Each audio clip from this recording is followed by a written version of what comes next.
started here. Okay, good morning. Welcome to Intro to Excel. My name is Susan Spitzberg, and I don't live in Illinois anymore. I'm in Lafayette, Indiana. The marvels of technology that I can do this for you, and I'm not in Illinois anymore. Okay. So, yeah. So I'm going to tell you who I am a little bit more when I get to the next screen. But these are some of the things we're going to go over. I'm going to start with showing you part of the screen because it's a good idea to know where everything is. Because when somebody talks to you about it, you know, and they say, well, go ahead and click on this, you know, you have to really know where it is. I'm also going to talk to you about grouping.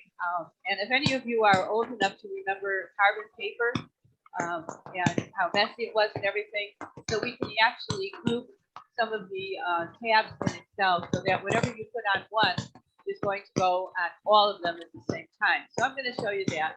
I'm also going to show you some shortcuts because I don't know about you, but if I could do something in 3 keystrokes instead of 5 or 6, I'm a really happy person. So I'm going to show you some of the shortcuts. Also, we're going to talk about calculations. We're going to do some and average for today. There are over 300 different functions in Excel, and a function is a formula that Excel does behind the scenes. So you just have to put in a little bit of information, and bingo, it gives you the answer. So it's really kind of cool. And so I will be showing you some of those, and also I'm going to show you a little bit about charting, because if you want to make a picture of the data that you're working with, it's really very easy to do in the later parts of Excel. And the earlier parts used to be very difficult, but now they've made it very easy.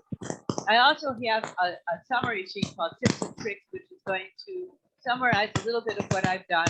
It's also going to give you some other information. I'm going to show it on the screen, but I don't expect you to take notes on it, because if you send me your email, which is on another slide here, I'd be happy to send it to you.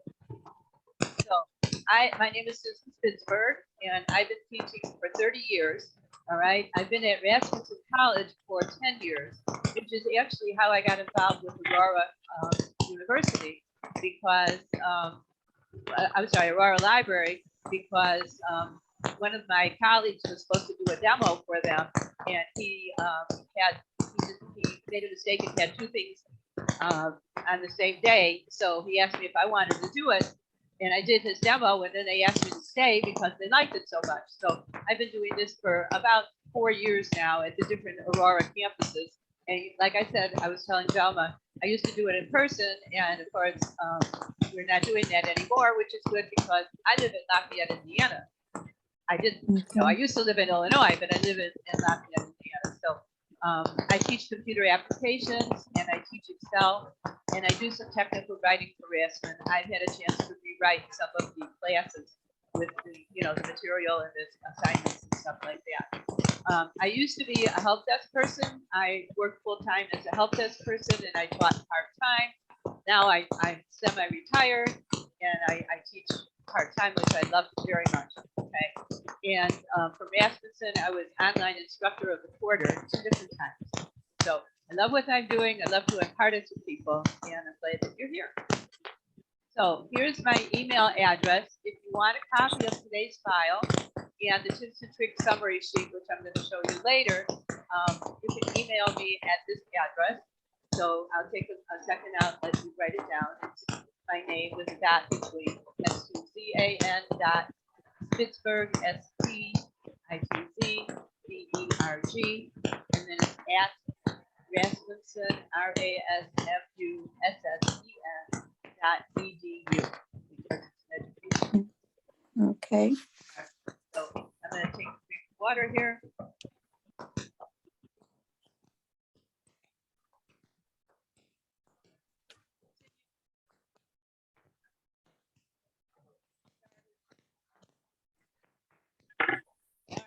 So I'm going to start here. I've got an Excel sheet, and it's got a bunch of different tabs at the bottom. And when you start, you have either 1 tab or 3 tabs, depending on the version of Excel that you're using. And then from there, you can double click on. They come in as sheet 1, sheet 2, sheet 3. And you can double click on them and then type what you want to do.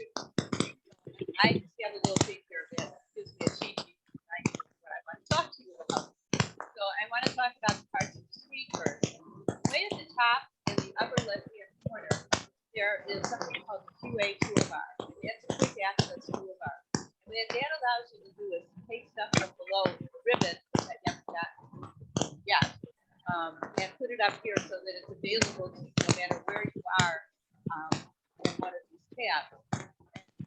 The things that are here that you can put automatically to use, or just say I have quick print and preview print.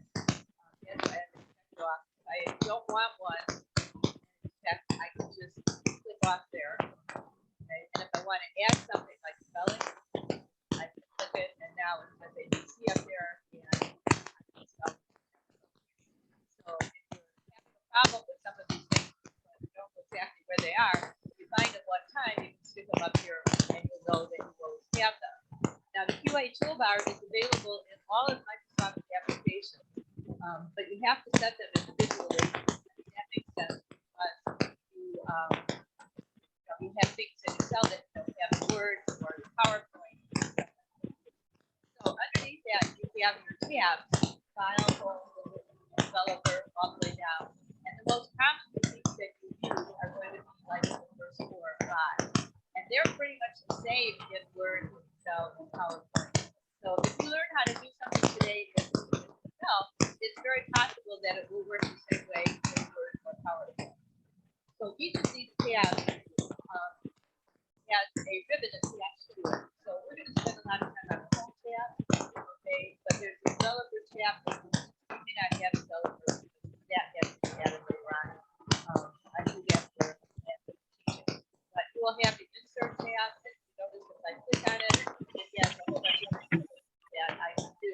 And they're grayed out now because some of them require you to have some kind of text selected before you do that. So as you go along here, you can see that there are different things that left. And down here in the ribbon is divided into sections. And each section has a name, and it's got little buttons on it called the $50 word that icon. Okay. So in the font section, you have bold, and you can see that it, if you point to it, it gives you a shortcut and shows you what it does. You can use the keyboard for it. You can't close it. I can use Control V.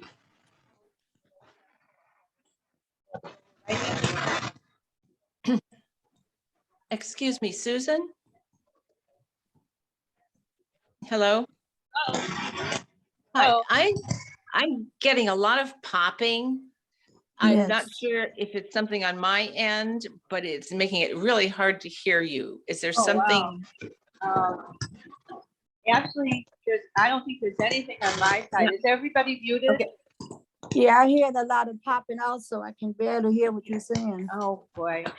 Okay, let me see if I can make the volume.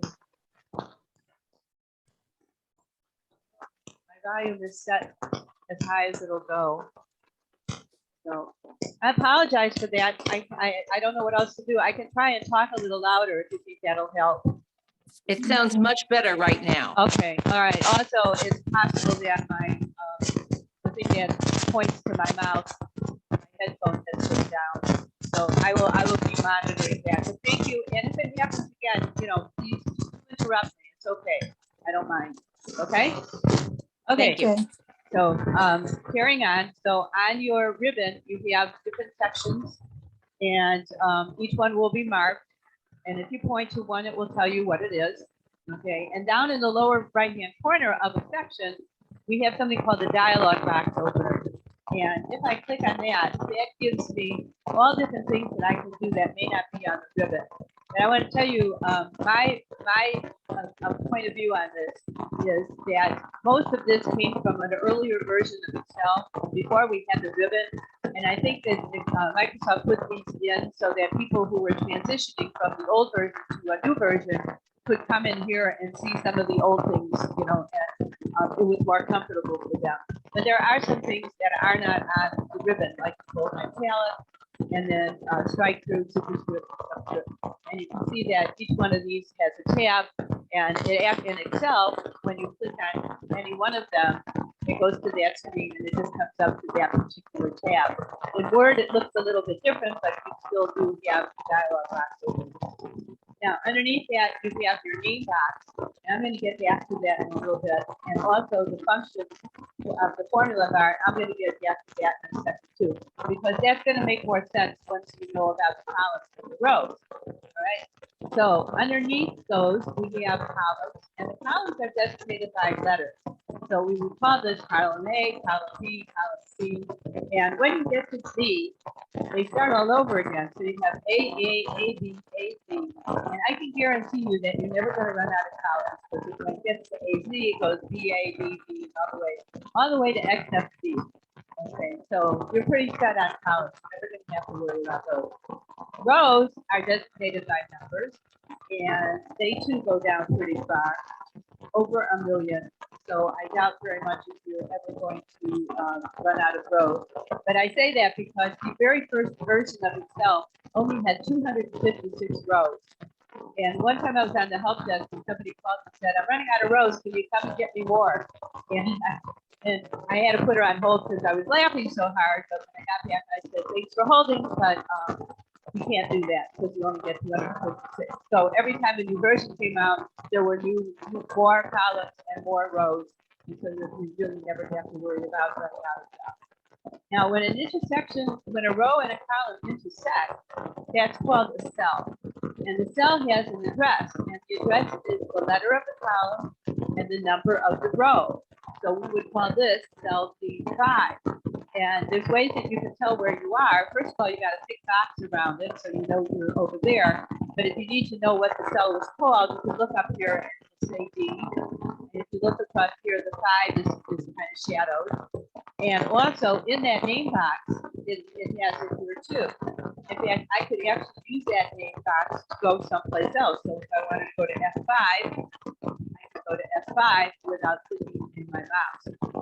For normal things where you're on the screen here, you're pretty much okay. But if you had stuff that was past column S, you might want to put in something like T15,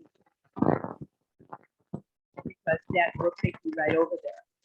Okay, and see, I'm going to go back to A1 now, which is kind of like a home tab. In fact, if you look up some information about Excel, they may actually use cell A1, and they may use it, call it the home tab.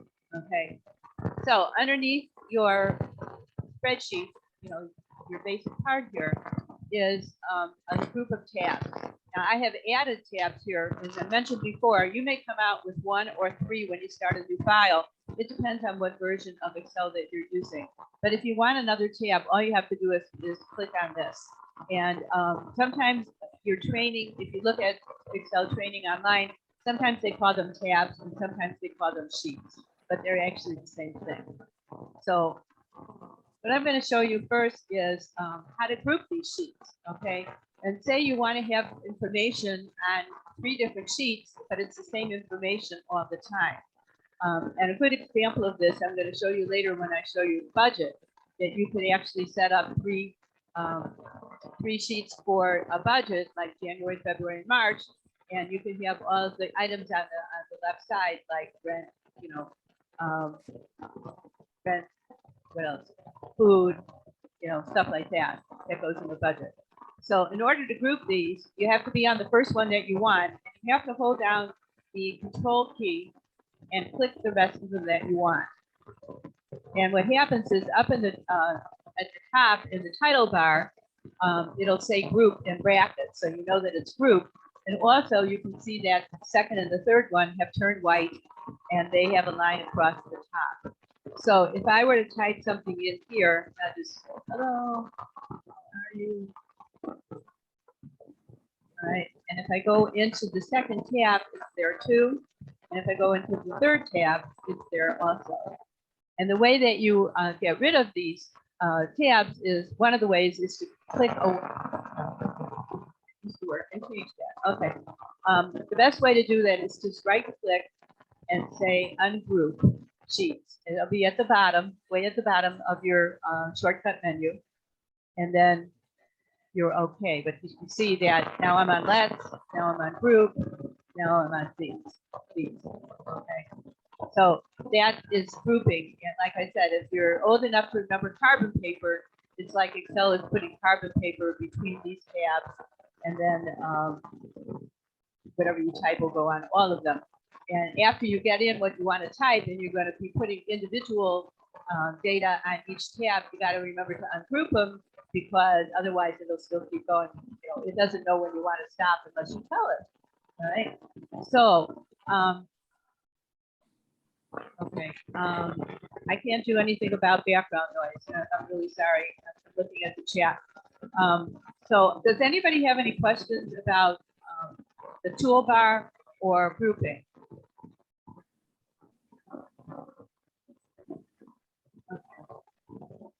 And I will continue.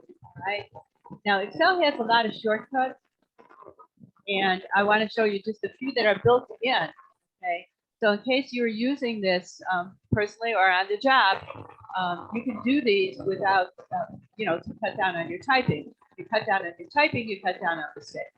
So I'm going to click in cell A1 here, and I want you to notice that in the lower right-hand corner of the box, there's this little wart type thing. It's a little square. It's hard to see, I know. But when your mouse pointer is on it, it turns into a skinny black plus. Now, other places, see, my mouse pointer is a fat white plus.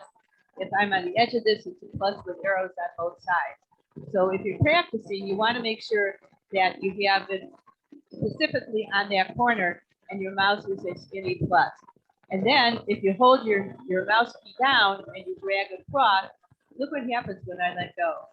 I've got the days of the week, and they were not uppercase and they were abbreviated, so they came out exactly like that.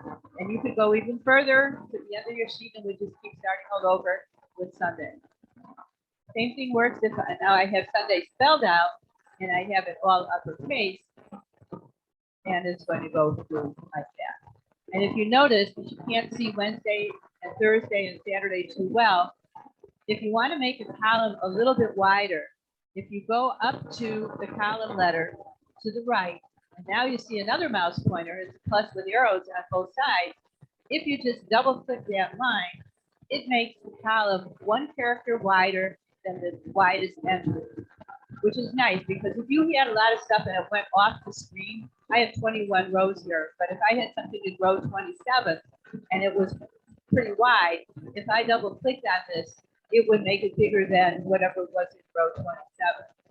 So I could make this a little bigger by double clicking. And the way to remember that it's the little line on the right is that if you look at column A, there is no actual line on the left.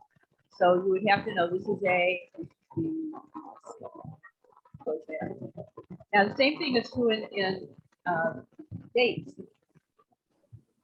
And whichever date format you have set up, because you can go up to on the home tab, go up here where it says custom, and you can pick short date or long date, whatever you want, and it will stick with that. It's smart enough to know which years. It will take current year unless you write a different one in there, but it's smart enough to know that if the date that you're using is a leap year, if you went ahead to February, it would put in February 29th if it was supposed to. You could do the same thing with the months. Okay, cool? So that saves you a lot of time. Okay. So, any questions about the shortcuts?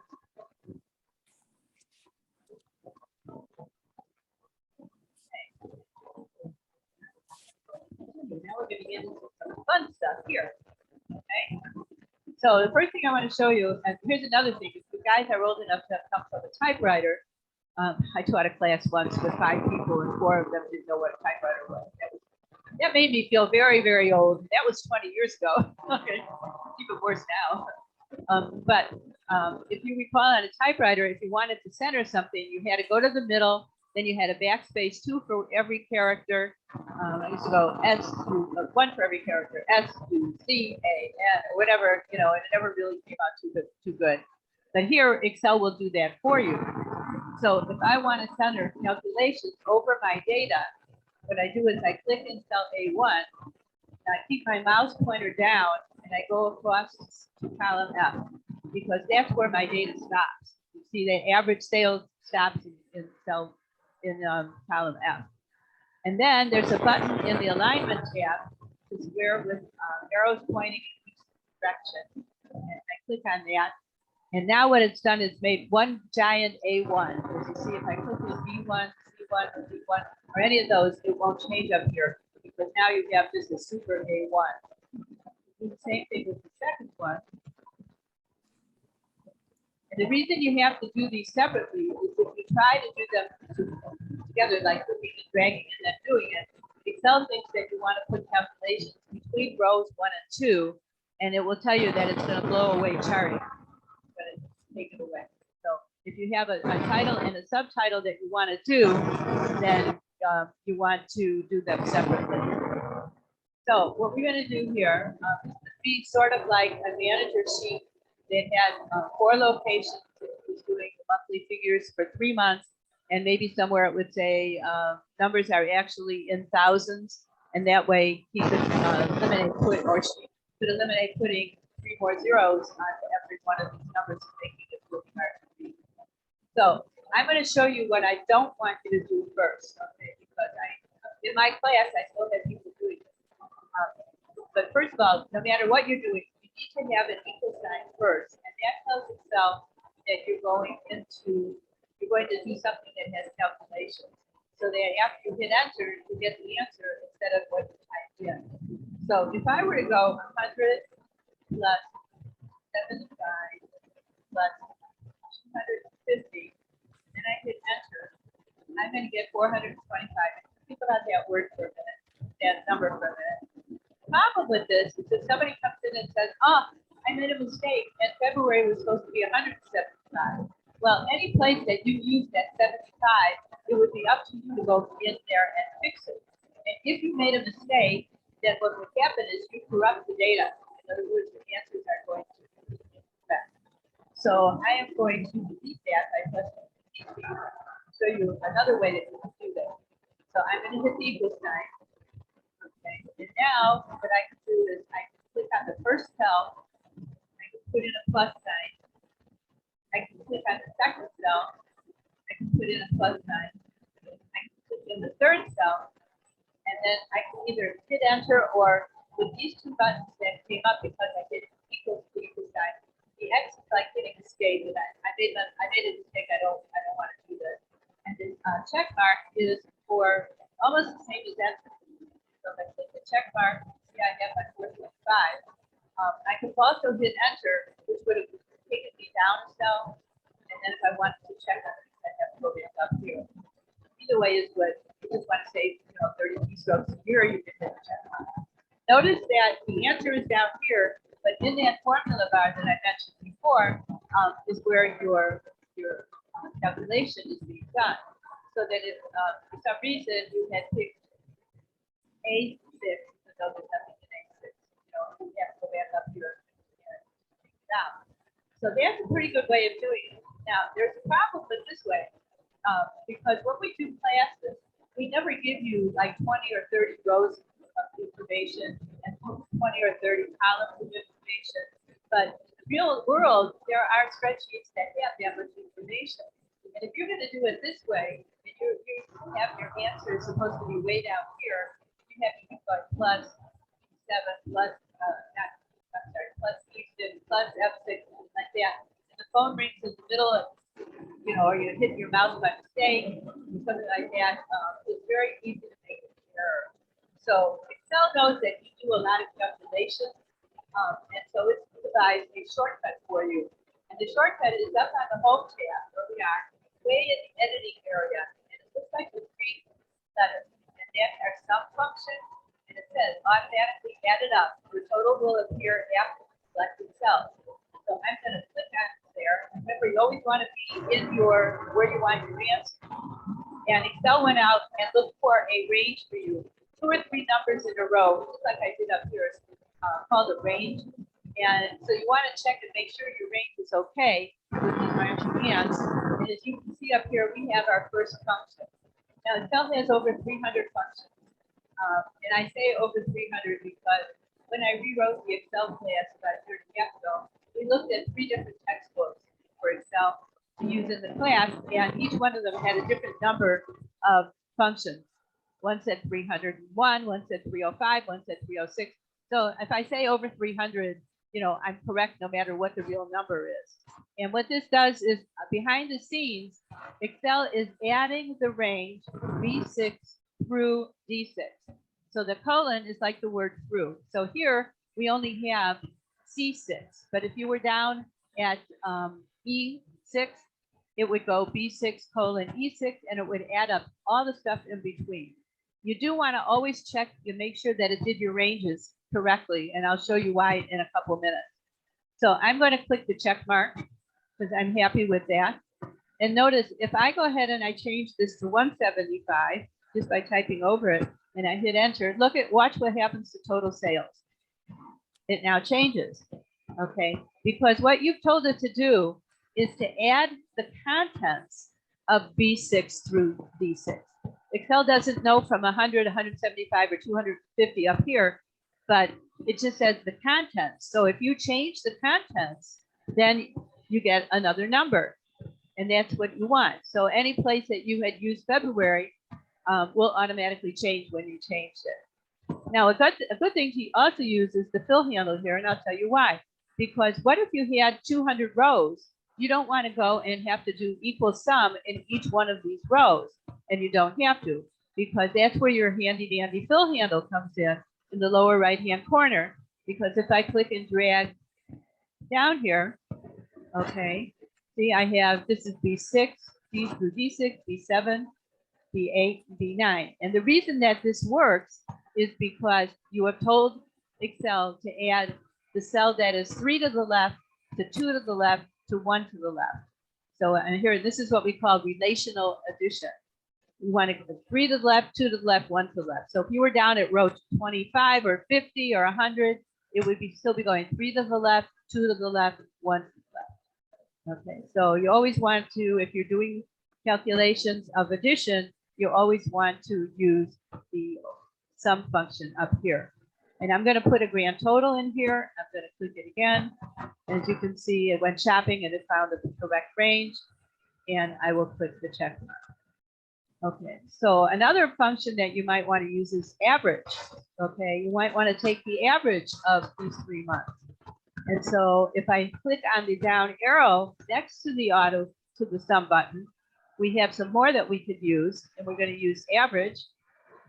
Okay, now here we have a problem because remember I said you always want to make sure that your ranges are correct, because average is trying to pick up total sales, and total sales already has these 3 units. So if we leave the average in here, it's not going to give us the correct answer.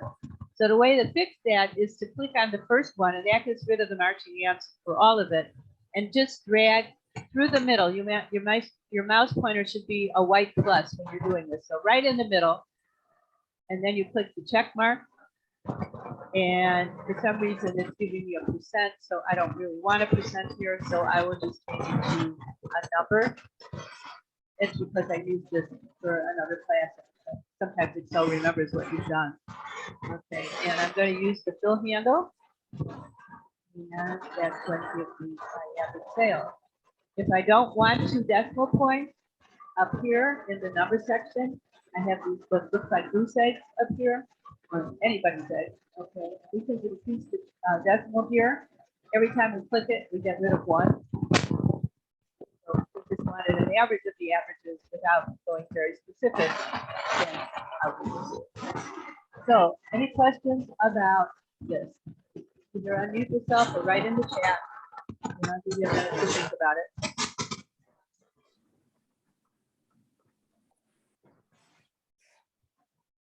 Okay, let's move right on and show you a few of the other functions very quickly. Now we have 4 numbers here that we want to add. And if we want to add the number of cells that have these numbers, now we're not adding the numbers, we're just counting how many cells we have. We can go up here and say count numbers. And Excel finds the range. And I'm going to click OK, and it tells me that there's 4 numbers. Now, if I change this to text, it's going to change it to 3 because this is text and it only does numbers. All right. So if I do Control-Z, which is one way to undo what I just did, it's a good shortcut for undo. Also, it's up here. Yeah, do. Okay, so that would count. And I use this. I'll tell you how I use this. I have to download my grade book at the end of the semester and turn it into my sheet. And I use the count to go all the way across all of the assignments to make sure that the number of assignments that were graded is the same all the way through. So it's like 26. So if I go across like that in my spreadsheet, because all my data is across, if I see that something doesn't have a 26 in it, I have to go higher and see where the hole is. And say, oh, that's Susie Jones. And for some reason, I didn't grade module 5, assignment 2. Then I have to go back in to module 5, assignment 2 in the classroom and grade it. So that's a real life experience on how I actually use count. Now, total we did before, but let's do it again. Because here too, now you see you have to check your ranges because we don't want that number 4 to be in there. So I'm going to click and drag over that. And this time I can press enter because I want to go down to the next one.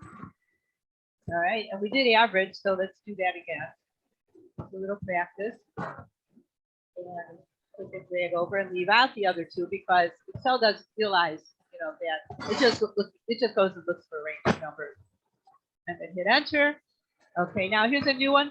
If we wanted to know which the smallest number was in here, and people use this when they have a list of like sales reps, and they may have a lot of sales reps, and they want to find out which ones did the best and the worst for like the week, then they could use a min or max. So I'm going to hit that down arrow next to there. Again, I'm going to select min, which is a shortcut for minimum. Again, I have to reset. Okay.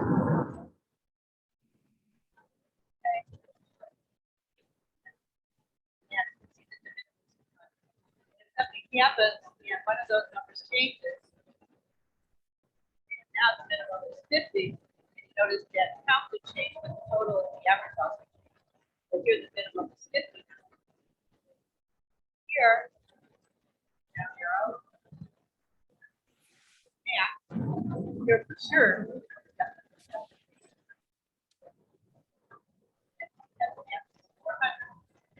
Number changes. Maybe it's something that they keep changing the numbers all week. You know, at the end of the day, they figure out who's higher and lower, but then for the next day or so, you know, the numbers change. So let's say this is 500, and now the max is 500, and here again the total change, the average change, minimum stayed the same.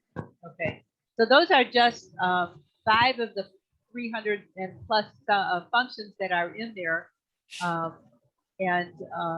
You know, if we do an intermediate Excel class, I'll be showing you how to do some of the other ones. So does anybody have any questions about functions or calculations? Okay. All right. So at this point, I have a sample budget here, and I'm going to show you a couple of things that we can do with it. And this is one that I use in my class, but they have to do the expenses and stuff. I don't, you know, I tell them just pick out 8 things that they need. So I'm going to start by making this centered over my data. I'm going to take January and make it February and March. All right, and I can do the same thing here. Now, normally I don't do that, but I want to show you, I'm going to show you charting in here. And if I can't chart this unless I have labels for everything. So January, February, and March, oops. January, February, and March are labels, and rent, food, and utilities are also labels. Okay. So the first thing I'm going to do is I'm going to add up the total income for all of these months. Now here's another shortcut that you could use. Remember 2 minutes ago, I showed you how to do a calculation and then use the fill handle to drag it across.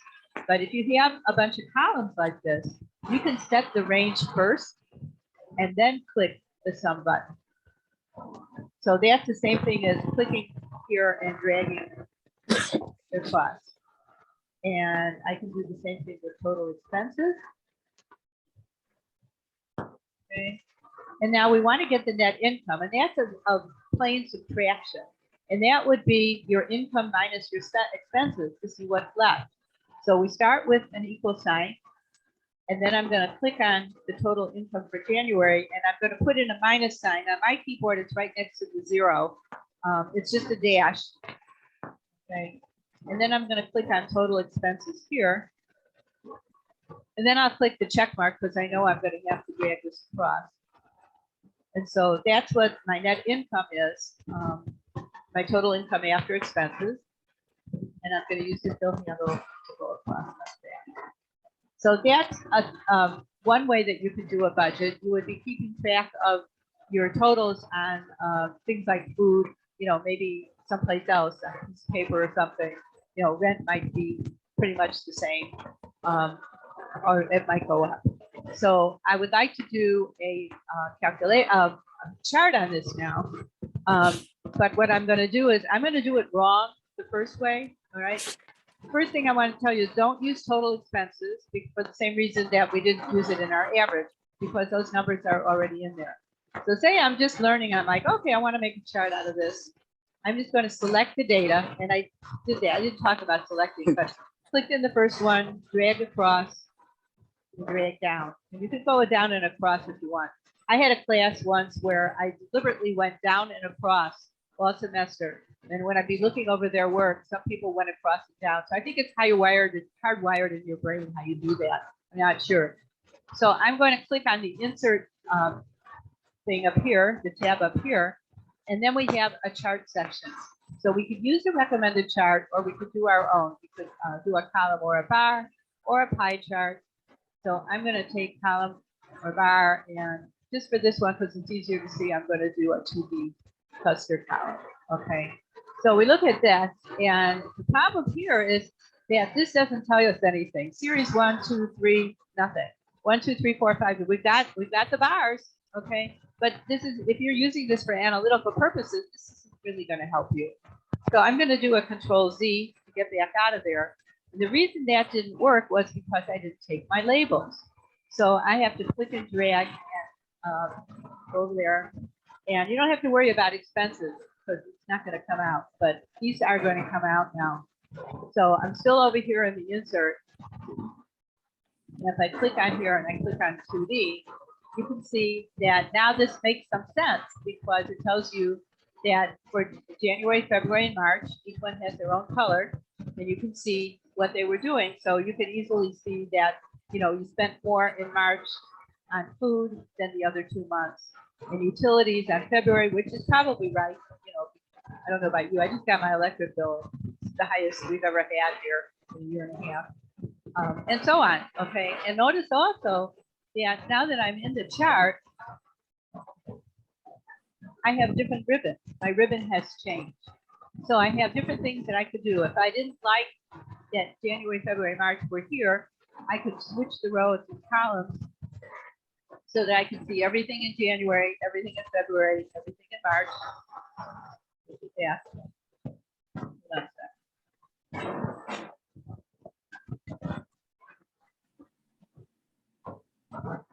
And the way to get used to the chart is to just play around with some of the stuff that is here. But what I'm going to do is, right now the chart is embedded.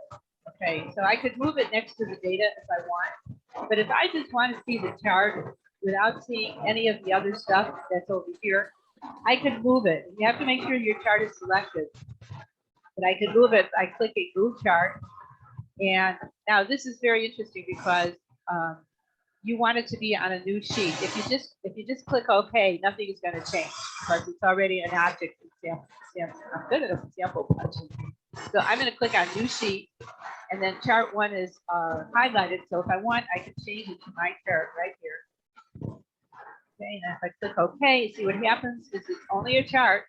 A, B, C, D, 1, 2, 3, 4, all that stuff goes away. All right, and it's now on its own tab that says My Chart.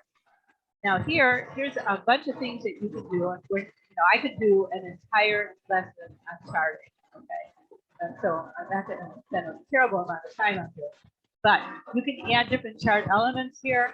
You can add axis titles. You can add data labels. I can do data labels if I click center. I'm just pointing to it. So you can actually go shopping and point to it, and it will show you what it is.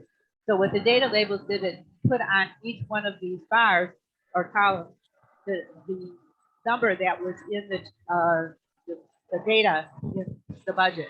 Okay. Inside end goes at the top there. Inside base, it goes at the bottom. Outside end, which is what most people use because you can see it better, and you can actually click on them and change the formatting if you want. So you can make a data table, which would show you, which would actually put that information that we, from where we got it, right at the bottom here. You can add grid lines. You can, the edges is already there. But if you want to change it to some other place instead of bottom, you know, you can change it to the right, top. And a legend is the little thing that shows you what everything is about. Okay, so January, February, March, that's the legend right here. So those are some of the things that you can do. You can change the layout. Okay, again, you can point to any one of these. It'll change things instead of putting elements on it. You can change the colors. There's different color palettes. So if you point to them, you can see that it changes. There's different styles. You can point to them. And here at the end, so there's this bar with all the styles. You can go, it means, when you have it here, it means that there's more than one row. So if I click on that, I can see row 2. If I click on all of them, I can see it at the same time. Click away, it goes down there. Again, you can do switch rows or columns. So here you can change the chart type. If you want to move it back to where it came from, you can click on it to do that.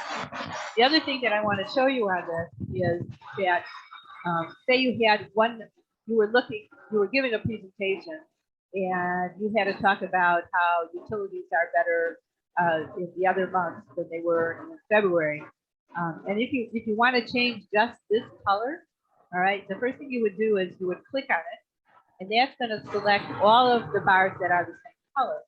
And then if you click on it again, you are only changing this, and then you can go to format. Now, format wasn't on there before because we didn't get this far down, okay? But now, because we're on chart design, that's what all this is. So if I click on format, and that's the shape fill, because it's a shape, and I can change the color, I can change the gradient, texture, I can put the fish after the top won't show. And one of these purple.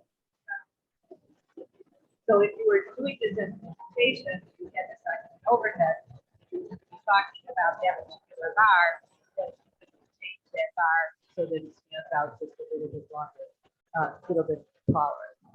Okay. So those are some of the things that you can do with charts. Okay. Does anybody have any questions about calculations or charts?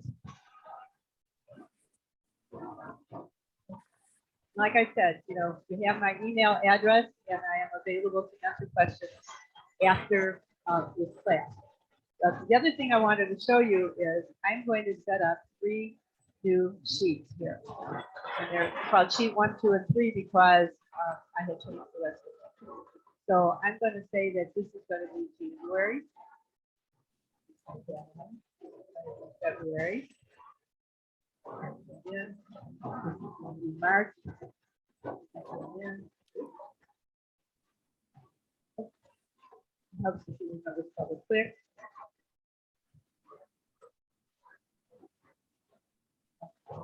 So what I'm going to do now is I'm going to group these 3 sheets and start a budget. I'm not going to go real far, but I'm just going to show you how this coordinates with a lot of different things that I went over today. So I'm holding Jan.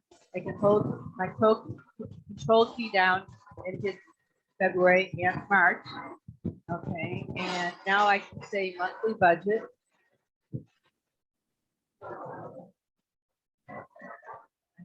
And I'm going to say this part is expenses.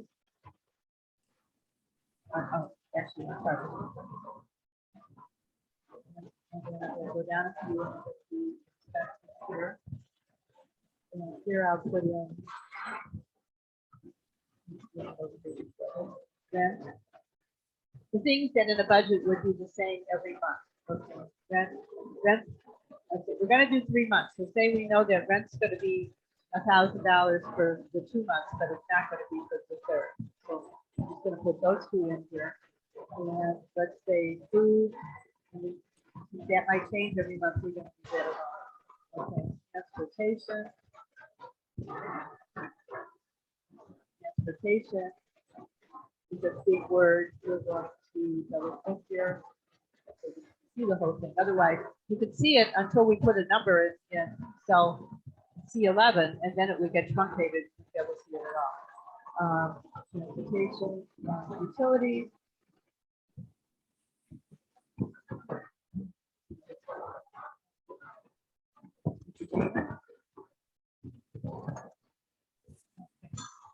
So there we have our basics, and we know that we're going to have 3 columns. So I'm going to click and drag over 3 columns, and I'm going to click on that and double click it.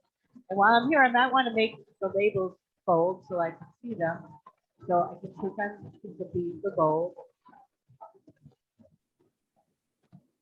If I want to do all of these, I can click and drag over them first. Okay.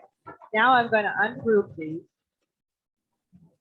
All right, and so this is January, this is February, and this is March. Oops. Okay. So you have your base in here, and you could have put your income in here if you knew it wasn't going to change for the 3 months. But now you can go back and you can put in the January numbers, and then you can put in the February numbers, and you can put in the March numbers. Okay. So that would be one way of doing a budget. Now I want to show you something called templates, which are built-in structures from Excel. And the way that you get to them is you have to have something open, any old thing, all right, any old Excel file or a new one. And then we go File, and then we go New. Okay. And then, because see, I have a bunch of them up here, but when you do this, the first time you do this, you're going to get blank worksheet. Okay. So it's one way to start a new worksheet. So if I wanted to search for online templates, I could just go budget and hit enter. And it comes up with all different things. Some of these are a lot more sophisticated than what I did for you, but all of the calculations are built in. All of the formulas are built in. So say I want a personal monthly budget, I click on that. It tells me a little bit about it. Okay. A little bit of height for Microsoft. And then I click on create, and it tells me about this, about the template, and we would read all the information. And that's on the start button right here. So then you would go to the personal monthly budget, and it's got numbers in it, but you would just take them out by typing over them. Okay. So this one is just more of a projection. Okay, but you know, it shows you what it's got in here, and you would have to take everything out, but you wouldn't take out the subtotals because those would just be calculated. So then you have transportation, which they didn't fill in. Okay, so you don't have to take anything out. If you didn't have loans, you can either click and drag over it and delete it, or leave it there. Insurance, taxes. So this gets into things with really, really great detail. Okay. But if you decide you don't like that one, you could just leave it there until you're through. And then you could just do a file new again. And here's another one. Personal budget. Yeah, this one doesn't have anything in it, so you don't have to do it. So there's different they do. This doesn't have a lot of fields. So you can kind of play around with that. I just closed it without doing anything, so it didn't ask if I wanted to save it. So, does anybody have any questions about anything that I've done so far? We're almost finished. I have one more thing.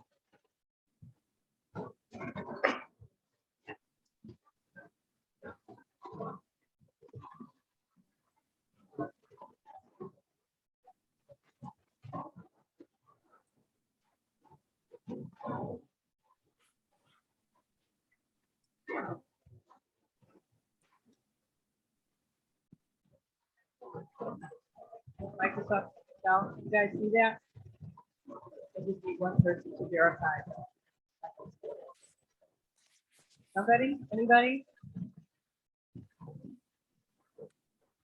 Somebody type in the chat.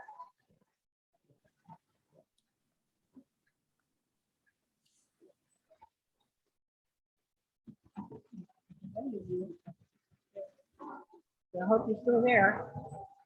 So this is, Yep. oh, Still here. okay, you can see that, good, good, good. Yes. Oh, good. Okay, thank you. I thought I set it up that way, but it should have come up when I closed the other stuff. All right, so I'm just, I'm not going over this with you, but this is a file that you can have if you want. All right, and what it does is it goes over the parts of the screen, the quick access toolbar, how to delete buttons from the toolbar. Now, I didn't talk about this, but there's an absolute relative. We just talked about absolute, because so I'll fix this before I didn't think there would be enough time to go into absolute, so I have taken it out. So I will fix that before. Charting, okay. I think, you know, a little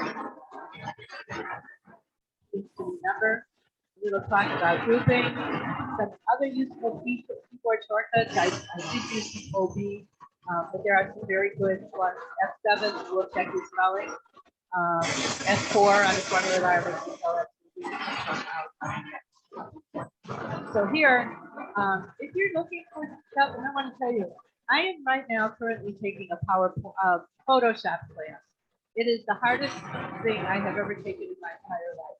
I don't know if it's because I'm older and I have taken a class for a long time, or it's just a really difficult program. So basically, I have searched a lot of stuff online.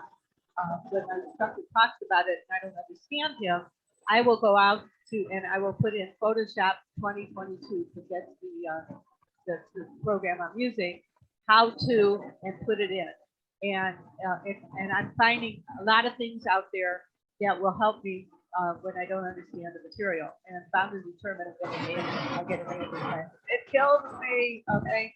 So if you want to search for something online, you can either use Excel 201X because there's there's 11, 12, 14, 16, and 19, as well as 20 and 22. Or you can, and there's a 365. Or so you could say, Excel 365, how to, and then what you're looking for, how to modify a chart, how to change font color. And the reason that you want to try and put this in, like the 365, is because they don't take anything off of the internet.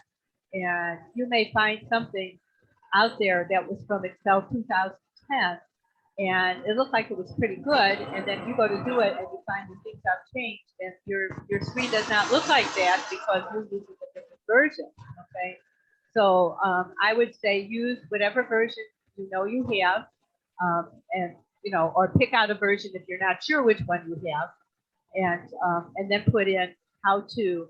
And the reason I say how to is because a lot of times you will wind up on a technical board where somebody has asked the same question. And a lot of the tech boards you don't have to sign up for. So you could just scroll down to see what answer they gave. Because I've looked up stuff and I'm like, oh, okay, somebody asked that question and they gave an answer, or they weren't able to give an answer. So time to move on to something else, So that's some tips on searching online. Okay, where to find good videos? GCFlearningfree.org is wonderful. If you do Excel 2013, because the last time I looked, they hadn't updated it yet, but everything that I did today is in 13 and looks the same, regardless of what version that you have that's after it. Okay, there is a link in there to get information about Office 365, so it's possible that they have updated it. YouTube is a great thing. Now, when I have done some YouTube Photoshops, and now that I go into YouTube, there is a little button at the top that says Photoshop, and I click on that, then I can just ask my question without having to type Photoshop in. So if you go up there and you type Excel and you do a couple of things, the button will get up there for you. So you'll only have to click Excel. You won't have to type it in every one of your searches. Okay. Support.office.com has some wonderful training. When you get up there, there's a whole bunch of things they're going to try and sell you Office. So don't pay attention to that because you already have it. And you just click on training and it will go through a lot of the basic stuff with videos. It's very, very good. Okay. And last but not least, how to use templates. Okay. Open an Excel file, select file new, in the search box, type budget, and select the one you wish to use, and then leave all of the information on there. So with that being said, what I'm going to do is put my email address back up here. Okay. Okay. And so if you need to still write that down, and if you have any last minute questions or comments, or you want me to show you something else, we have 4 minutes left, so they're yours. So anybody have anything else to add to this?